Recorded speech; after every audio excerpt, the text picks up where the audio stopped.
I want to continue with circular motion. I want to start with an important example from for engineering applications, which is spinning of an unbalanced weight.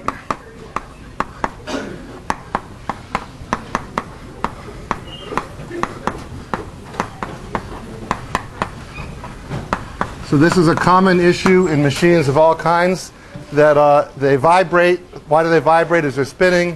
What's the problem? Is there some piece in the machine which is not proper? So for example, if we have a machine, let's say the machine is roughly like this, and inside there's some part which is on bearings, so it is happy to go round and round and round, and this is all held together like so, and inside here we have some mass.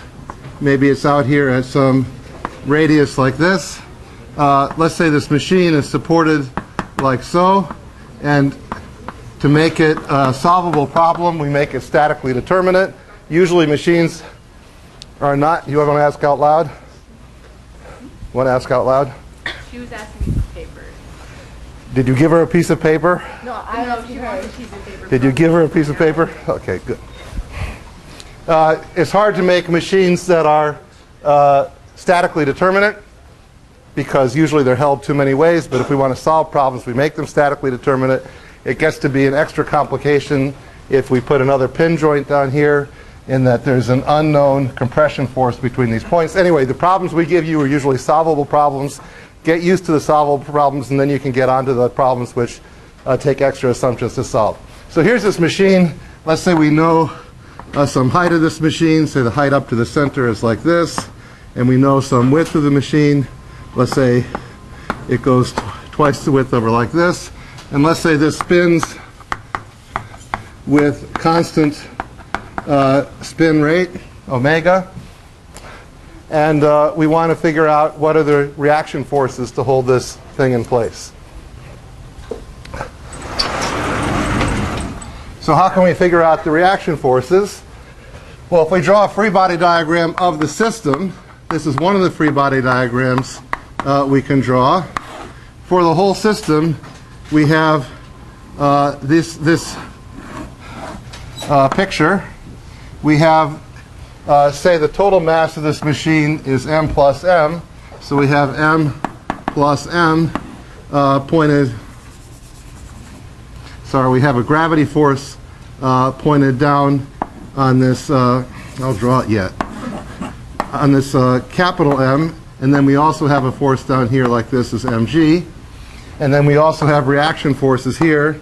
If we label this point A, we label this point B, we have, say, a F, A, Y, F, A, X. Over here we have just a vertical force, FB. Somewhere we need to show what our coordinate system is, so here we have I and J, unlike for the pendulum problems where sometimes we turn the I and J sideways a little bit. And given this free body diagram, we want to figure out what these reaction forces are. We can't just figure it out from statics. It's a dynamics problem. Right? So how do we figure out what's going on with this problem? Is we have linear momentum balance, and we have, what does that say? It says the sum of forces is equal to the rate of change of linear momentum of the system.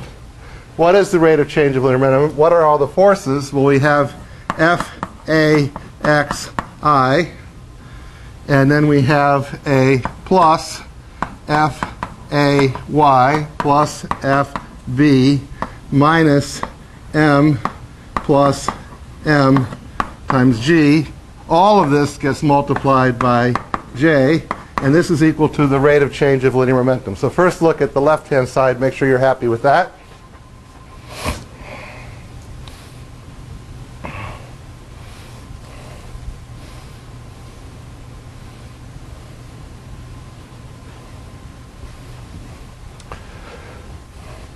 Okay, any questions about the left-hand side? That's just straight out of TAM 2020. But the right-hand side is TAM 2030. That has to do with the contribution of the so-called inertial terms. the dynamics terms, the motion terms. And what are they? It's the sum over all the particles of the MIAI, added up over all the particles. Now, if you look at this machine, this whole part of the machine has no acceleration.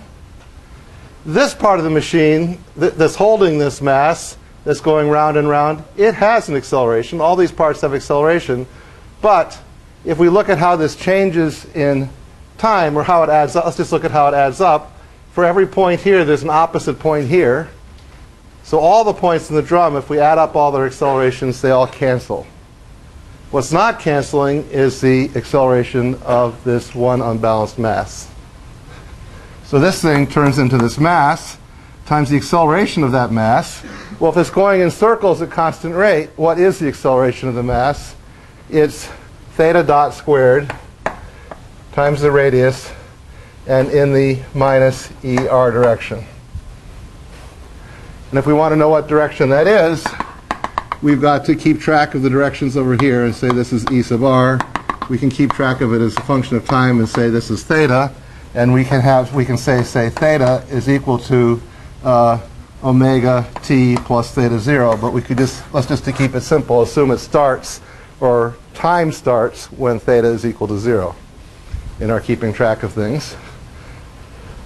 So if we want to know x and y components, we could say this E sub r is equal to a cosine theta I plus sine theta j. Okay, so all of these forces have to add up to that thing. If that thing is 0, all these forces add up to 0. And what do we get? Is we just get the nice static solution that F(AX) is 0, and that the F(AY) and Fb have to add up to this m total mass times g. Any questions about that? Now, if we look at this, we say, how many unknowns do we have? Well, if we're given the motion, all the stuff on the right-hand side is given. So it's not one of these equations of motion things like you've been doing with trajectories. This is what's called inverse dynamics. Now, the word inverse dynamics is inverse from what it should mean. It really should be called forward dynamics, and what we did before should be called inverse dynamics. But this is called inverse dynamics because it's backwards of trajectory problems. In trajectory problems, you're given the force and you try to calculate the motion. This is a problem where you're given the motion and you try to calculate the force. There's no differential equations to solve because the motion is all given. It's just at every instant in time, we have to look at all the motions, the positions, the accelerations, and calculate the forces. That's inverse dynamics. This is an inverse dynamics problem, but it's an important one. Easier than forward dynamics of the type that gives us differential equations. Okay, what else do we have in this problem? We have angular momentum balance. And angular momentum balance says the sum of moments relative to any point we want is equal to the rate of change of angular momentum relative to any point we want. Yes?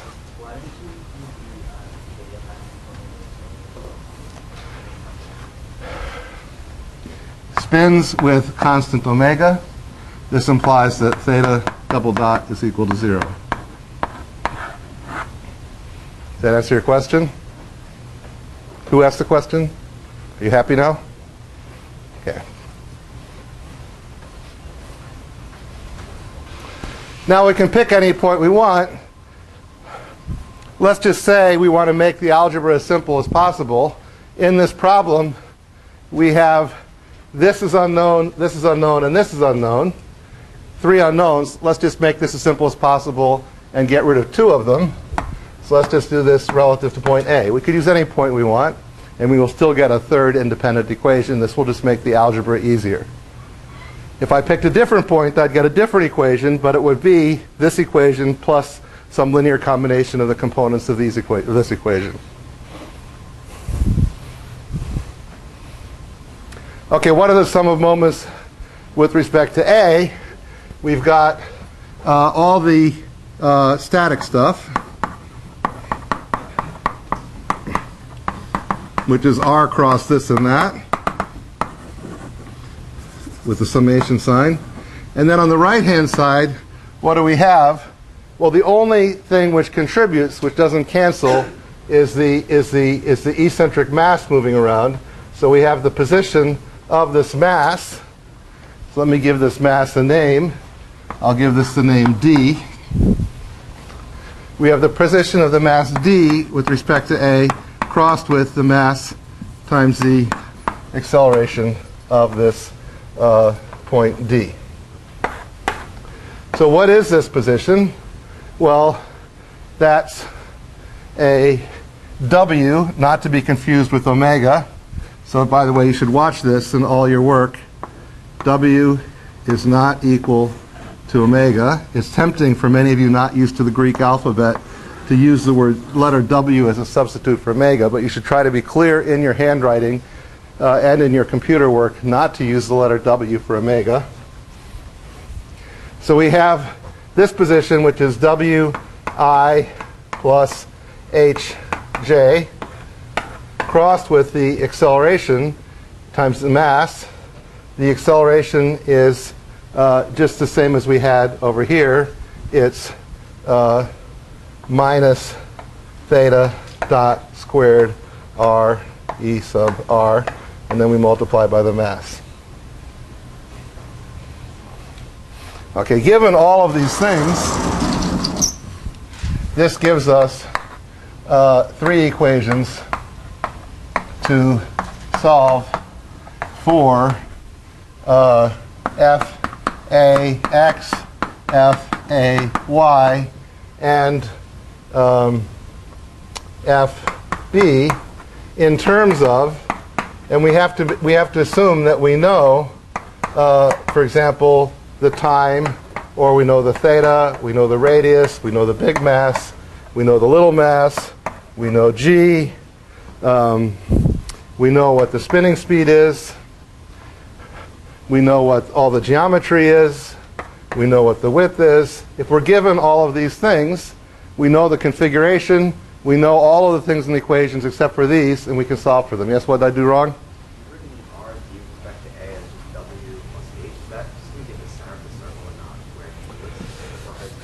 No, it's wrong.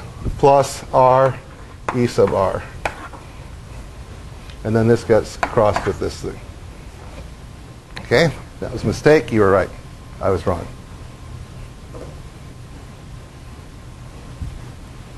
Happy? Okay, so it looks like a mess, but you can solve these equations.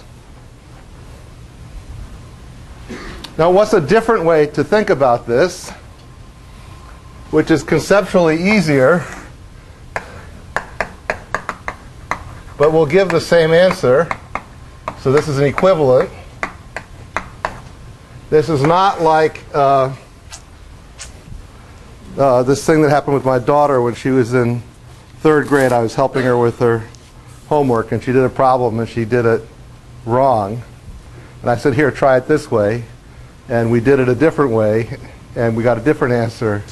And she goes, oh, I get it. This is one of those problems where the answer depends on how you do it. Okay, so this is not one of those problems. You get the same answer both ways. How you do it is not the, doesn't change the answer. But you draw two free body diagrams. One of them you draw is of the machine. And another one is, and this has on it this reaction, I'll just call this FD, which is the force on the machine from the eccentric mass. The other free body diagram you draw is of the eccentric mass, and then we get a force like this. This is conceptually easier and maybe even algebraically easier, but by the time you do all the calculations, all the algebra will be the same. What happens if you draw these two free body diagrams is we have one calculation which is calculating what's the force it takes to hold this mass in place. And that's easy. That's just mv squared over r, or m theta dot squared r in that direction. By action and reaction, that's a force here. Now this machine, if we look at angular momentum balance, linear momentum balance for this machine, This machine has nothing moving. Okay, the drum is spinning in circles, but all those parts cancel. So this machine is a statics problem, and here's the simple dynamics problem. Okay, so that will give the same answer. Yes? For the first approach, do you think there's a moment caused by the mass of the machine, the log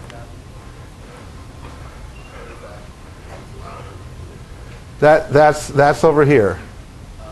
It's R crossed all of these forces. We look at all the forces, all the positions, we add them all up. I just felt I was just lazy. Right? This is R of this position times this force. Okay, that went away from point A. This one went away. But then I have the position of B crossed with FB, the position of this little m multiplied by G crossed with the position of that, and so on. So the left-hand side here, where I've just left this off, this is a big mess, right? But it's not conceptually difficult mess. It's just a sum of cross products of all the forces. Who asked the question? You happy with that? Okay, any other questions? Yes? How come you don't include the cross product of the larger mass for the second half of the first linear momentum balance? Over here, help me, guide my cursor. Yes, right over there. You have the cross product that you got from the smaller mass. First of all, there's no cross products here, right? This is just linear momentum balance, which is just about acceleration.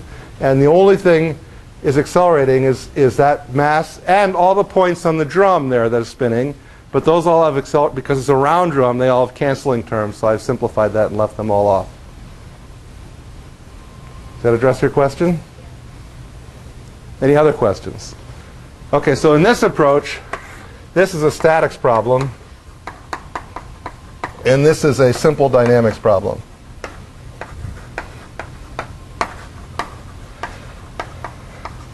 And this approach is conceptually similar to what's called the D'Alembert approach, which I advise none of you to use.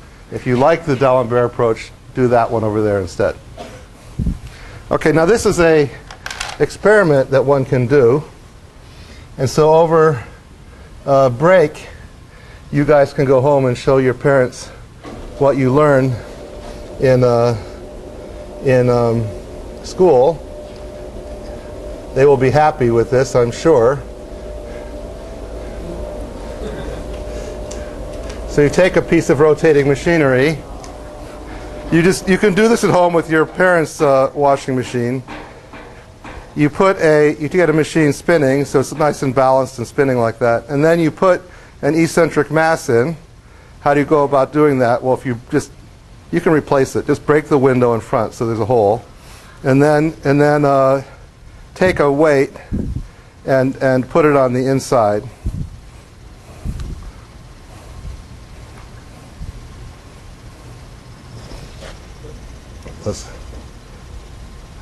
I think it happens in this video. Do I have the wrong video?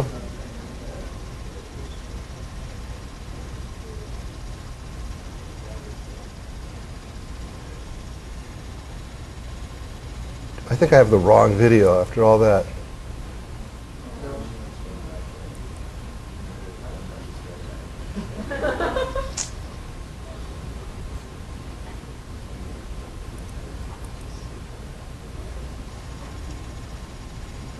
It's maybe not on high speed yet.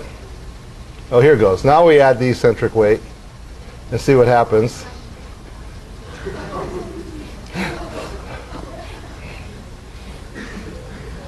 So make sure that when you do this at home, that the machine is anchored to the ground better, because we calculated the reaction forces assuming that the machine was held in place. And if it's not held in place, it doesn't work out quite right.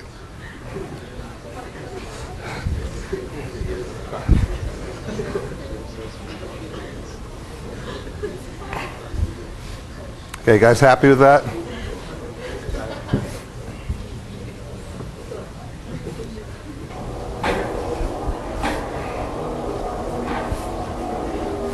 Okay, any questions about this calculation, which I did not do in detail, or about that video, or?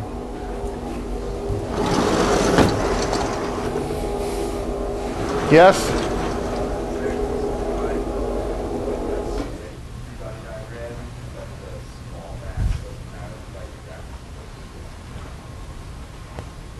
Okay, so if I want to do this properly, I should also put an mg here. So that term is there. In my head, I was thinking that term was a small term, but it properly belongs there. That's correct. In which case, this force is not just the radial force, but also has another term. So we could put minus mg I, or plus mg I, mg j. So it's a centripetal term plus this gravity term. That's correct. Complication I didn't want to deal with. Okay, other questions or comments? Okay, so now I want to go on to so-called rigid body motion or rigid object motion. Traditionally, it's called rigid bodies. I like to call it rigid objects because I'm interested in biomechanics. And if you talk about rigid bodies and biomechanics, you're talking about people who have been dead for more than 12 hours. And it's not, you would like to discuss other things besides that. So you might like to call it rigid object mechanics. Yes? Yes? What was that what? So we take our system and divide it into two systems. One is this mass by itself, which has the force of the washing machine on the mass plus gravity. And then the other is the force on the machine from this one. And that is a force which I'm going to divide into two parts. One part which is going to fight this mg, and one is the centripetal part. I could just call, if I was going to do, not do so much in my head, I could just put FD like that. And it's our business to figure out that it's the sum of two terms which are balancing these two. Yes? Did I address the question? Okay, yes?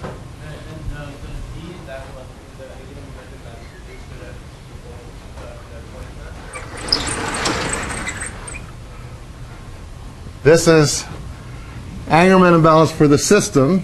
We add up over all the system, all the cross products of position crossed with acceleration. The only term which contributes is that mass d. And therefore, this is all that's left. The rest of the machine has no acceleration. The drum has acceleration, but it comes in canceling pairs, so we leave that off. Does that address your question? Okay.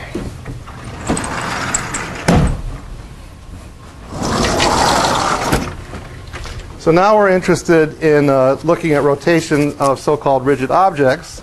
Let me take an object like this, and let me draw, or imagine that I can draw on the object a coordinate system. I'll call it the x prime, y prime coordinate system. And let's keep track of some point in this drawing. And that point will have coordinates x prime and y prime. Okay, so here's some point here on the object. And whenever I have a rigid object, I can draw a coordinate system on it, and I can draw pictures. I could draw a picture of something over here, and it will have all different coordinate points, and I'll keep track of those points as this object is moving in time. Now what we would like to do is keep track of this object as it's doing one particular simple motion, which is rotation about some point. So we look at some object, and to keep it simple, we're going to have it rotating about O.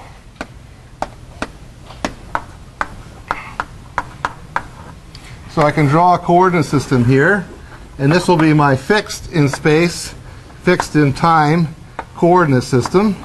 And I have my object here, and I'm going to rotate it about this point.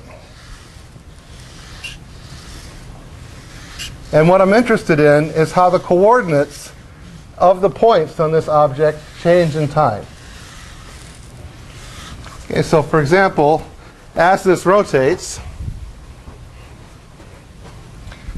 we can ask questions. As object rotates, we have the coordinates of a material point in the body coordinates, and we call these coordinates x prime and y prime. And these, we could imagine various things which might happen to these. And we could imagine that we were going to get a quiz question on what happens to these in time. So, for example, they depend on theta. They are constant in time.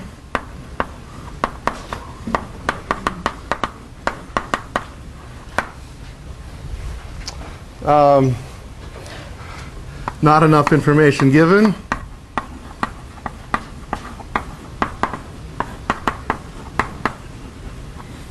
Something else.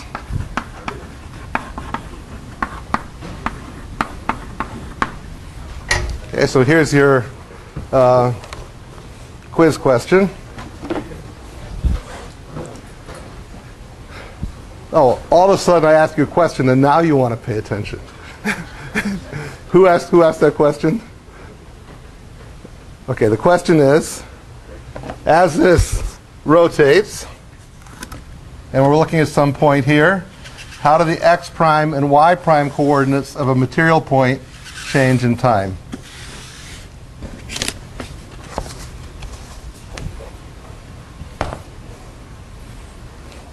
Okay, now I've got to get the clicker thing going.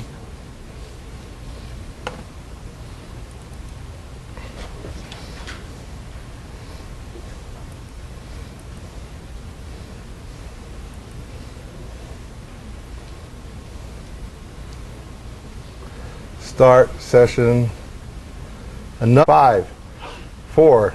The first 5 went really fast. 3, 2, 1. I'll give you back the other ones. 9, 8, 7, 6.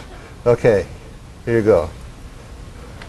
Okay, so the big result is that they are constant in time, which most of you said. The idea is if you're looking at the x prime and y prime coordinates, those are the projections onto the x prime and y prime axis of this point.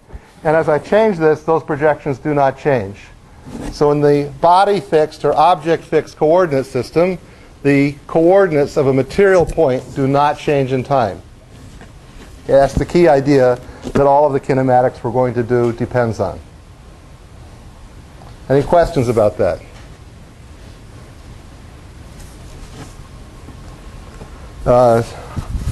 Just out of curiosity, we do a fun vote here. Of those of you who got it wrong, I'm not going to record this vote. This is just for fun.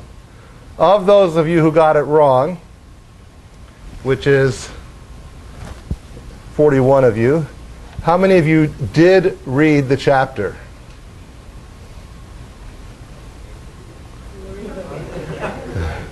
What? You're clicking A and you click B, C, or D, or E otherwise. If you got it wrong, how many of you did the reading?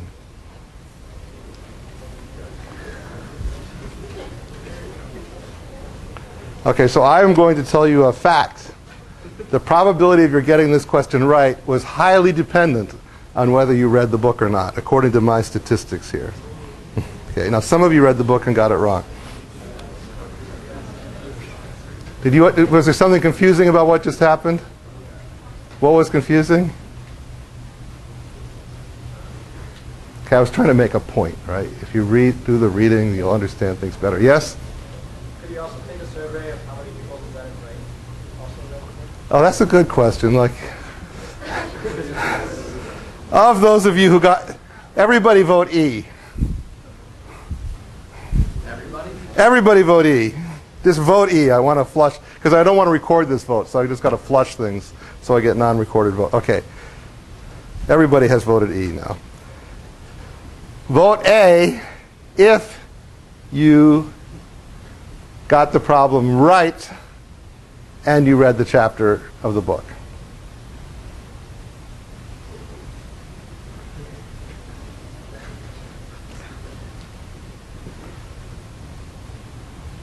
Okay, according to these statistics, you are much more likely to get the problem right if you did not read the book.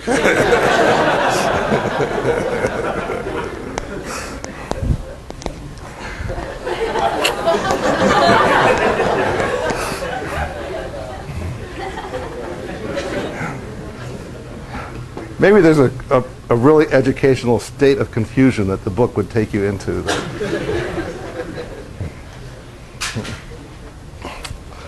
Okay, well, that was a very good question. Who asked that?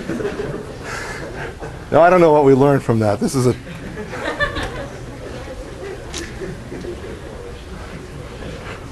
Okay, so we're trying to keep track of this point in time. The key thing is that its coordinates are constant in time in a body-moving coordinate system. If we want to figure out what its coordinates are in time, down here in the in this world, what we have is here's the point before the rotation, and then after the rotation it goes up to here, and let's say the rotation of this object is theta. And a key thing is the rotation of all points on object is the same theta. So now theta is not meaning the polar coordinate of the point, it's meaning the amount of rotation of the object.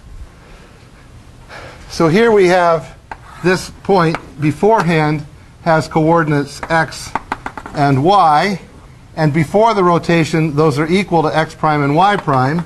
After the rotation we have points x after and y after,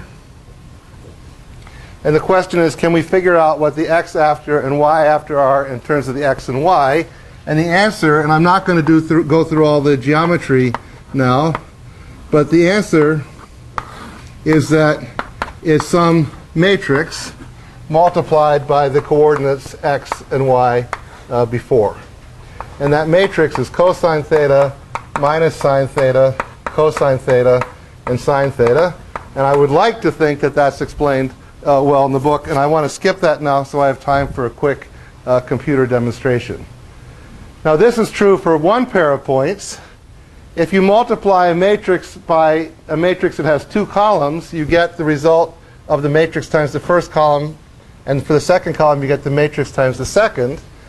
So if we think of having a drawing as a whole set of points, we can rotate that drawing by a matrix multiplication. And that's what I wanted to show you now.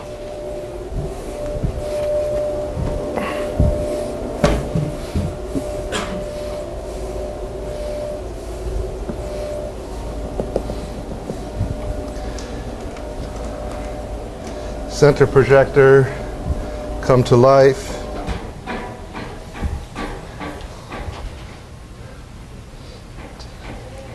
Detect displays.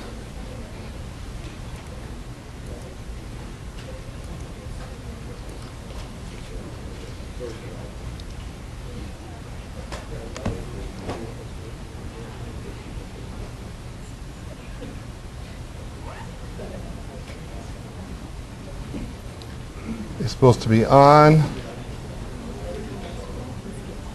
you see anything yet? No.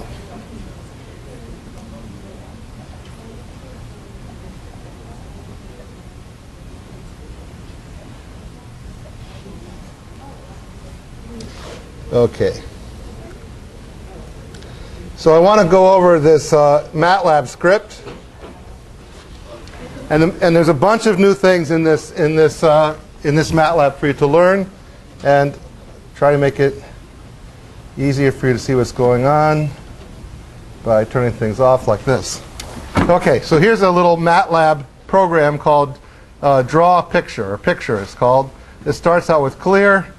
Here's a little trick that I haven't shown you before, which is to type out something at the beginning of your function and type out something at your end of the function that looks like this.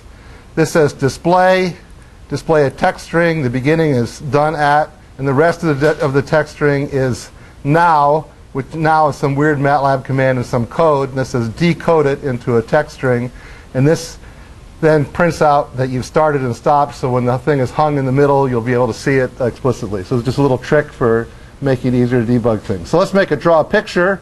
We'll draw a picture by showing a bunch of x coordinates and a bunch of y coordinates. And in the plotting, if you put not a number in a plot, it picks up the pen before it draws the next point. So if you want to draw objects which are not connected to each other, you can separate them with x and y coordinates, which are not called not a number. Then we get an array here with 2 rows, which are the x and y coordinates.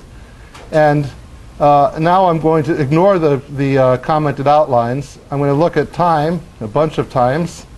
And for that bunch of times, I'm going to go through a loop. I'm going to calculate an angle of rotation. For a given angle of rotation, I'm going to calculate a matrix. I'm going to multiply that matrix by that list of x and y coordinates. And then I'm going to say the result of that, the first row I'll call x coordinate, the second I'll call the y coordinate. And then I will plot the shape, and I will show the graph, and I'll go through this loop again and again, and I'll plot it. Okay, so here's this drawing. If you think about it, you can see what this drawing is. It says start with the y-axis 0, draw from 2 to 3, then draw from 3, go up, then go to the left, and then go down. So that draws a little box, and this draws a little diagonal thing, and that thing is this thing. It's a house. And now I'm plotting it, and I'm rotating the drawing again and again. Okay, and if I want to plot it for a bigger angle, sort of more oscillations, I can put more oscillations in like this, and I can pick n equals 500, and I can make it plot faster by putting a smaller pause in there, and then I can plot it again and see this thing.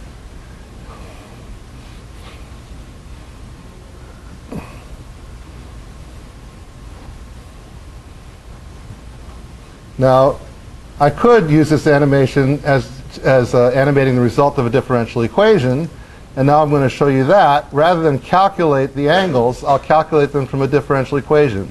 So let's just, even though I'm not doing the pendulum equation, I'll just use the pendulum equation as a way of generating answers. Here is the pendulum equation as a right-hand side.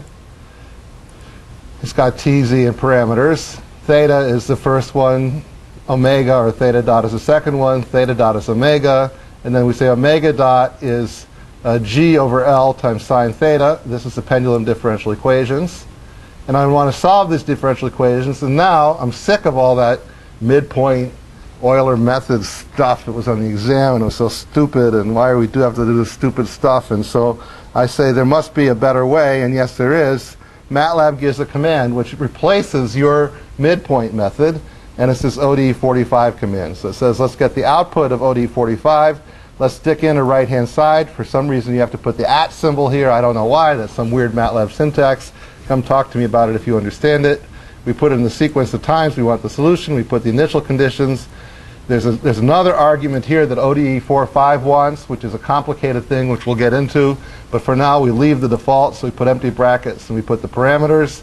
The only parameter I have here is this g over L, which is what determines how fast the pendulum swings, and I put in the initial condition, and this is now lets me do exactly the same problem, but calculating the theta instead of with just putting in a sequence of values like this. I use the values which come from the output of the differential equation. Okay, any questions about what I did there? Do you want to? I'll show you the result and then let you ask questions. So the result is very much the same thing. It's this oscillation. How do you spell percent? There you go. And it's this oscillation. If I wanted to get a bigger amplitude oscillation, so it looked different from a sine wave, but more like what a pendulum does for a large amplitude, I can put pi. Now if I put pi here, that's not going to be so great because it will just sit up there upside down. So the pi minus 0.1, and then I'll get more like pendulum oscillations. Now what's that? A little bit of integration error there. Let's do 0.2 to make it not discover that error. I hope it doesn't discover it now. Okay, any questions about this simulation? So we have, I think this is all I want to cover in class today. So that means for 5 minutes, I just want to answer questions about this or do little modifications you want that will help you understand this program. Remember, your goal is that I walk out of the class and I get hit by a truck and you don't have any notes and you want to be able to reproduce this yourself, so you want to understand it well enough so you could do it yourself. So what part of it is not clear? You don't have to get too deep into the fantasy about me getting hit by the truck.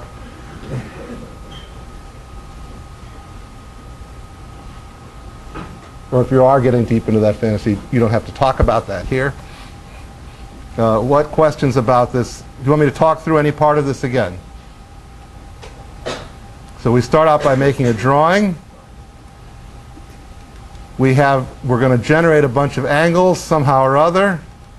And then we're going to draw again. We put a little delay between the drawings. We can change the length of that delay. And then we're going to rotate the drawing with this rotation matrix, where theta is changing in time, because each time we go through the loop, we pick a different value of theta. And then we make the drawing, picking fixed axes so the drawing keeps its shape and doesn't slide all over the place. Yes? So before the pendulum movement, you just rotated the drawing. And then I was just using this. I generated a bunch of theta values with this command. Yes. Yeah. So did you? Why didn't it just go around and around? Because I picked my theta values to be oscillating in time here. But if you'd like it to go round and round, let's do that. Let's pick theta make it really simple. Theta is equal to t sub I. So it's just proportional to time. And draw it now and see what it does. Does that address your question? Okay, another question. Yes? Where's the code to display the square and To display which? This shape here? Yeah. Where is that shape? It's right here. I drew this shape. Now it's all upside down and backwards, but let me draw it. How can I get it into its right place? I can put I can do 6 pi. Then we can watch it go round and round and end up it'll go around 1 time, 1.5, 2, 2.5. Ready, stop. Okay, so here it is at the end place, which is the same as the start place. How did we make this drawing? We went from this corner, which was x equals 2, y equals 0, 2 and 0, to this corner, 3 and 0, 3 and 0, to this corner, 3 and 1, that's 3 and 1, to this corner, 2 and 1, 2 and 1, and then back home again to 2 and 0. So I drew that square. Then I said pick up the pen. In the old days, when I was a kid, we had pen plotters to draw these pictures. There was a pen up command, which said tell the plotter to pick up the pen. Here we just say draw something which isn't a number. So it says I don't know what to do, and it doesn't draw anything. And then it starts making a new drawing. And here's 3.5 and 0.5, 3.5 and 0.5. And then there's a 2.5 and a 1.5. And then we go over to here, 1.5 and 0.5, and there's the drawing of the house. There's a whole set of points. We're going to multiply this whole set of points by this matrix again and again. But multiplying one matrix by another matrix is like multiplying one matrix by one column, storing that in the first column of the output. One matrix times the second column, storing that in the second column, and so on. That's one way of thinking about what matrix multiplication means. Okay, more questions. How about this ode45? Very similar. So I set you up with very similar syntax with your midpoint method. The thing is, this is just much more accurate. And not only that, we can control the accuracy if we learn how to do the parameters, which we're not using yet.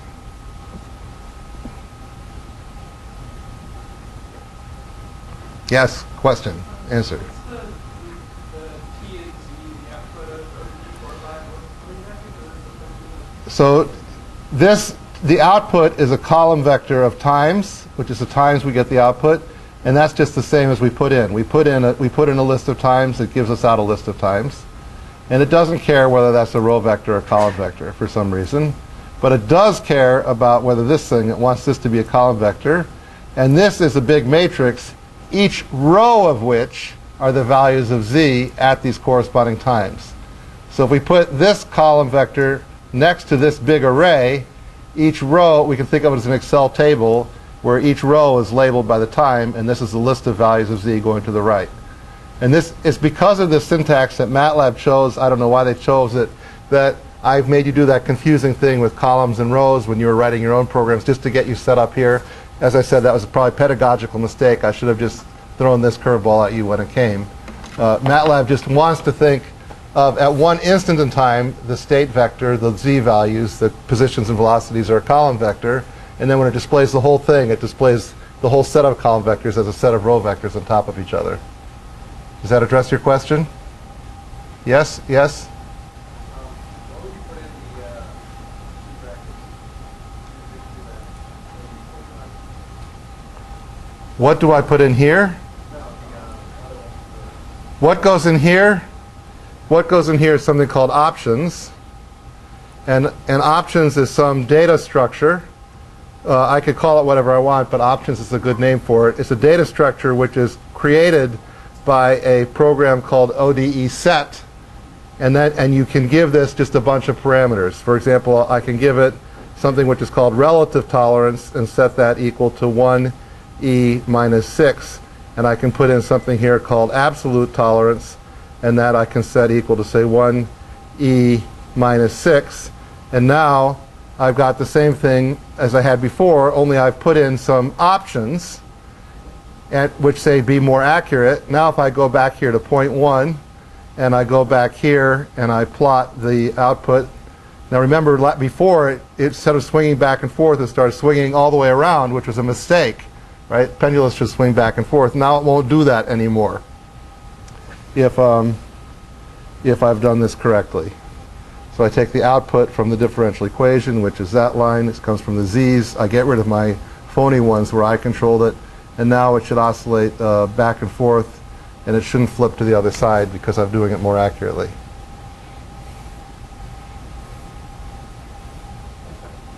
Okay. Now, look how accurate it was. It was a little bit off here, right? So that's a sign of inaccuracy. Well, is that a sign of inaccuracy or no? It's the pendulum equation. Remember, it's not oscillating with 2 pi's and so on. It's got a different period. Any other questions? Yes? The bottom, which is the differential equations for the pendulum equation. This part, or this part, or the plotting stuff. You just want to see the differential equations. In terms of the core of this course, as opposed to all the MATLAB animation paraphernalia, the core of this course is in this one line here. So if you say, what's the dynamics part of all this? The dynamics is this one line of code. Okay, have a nice break. See you in a week and a half.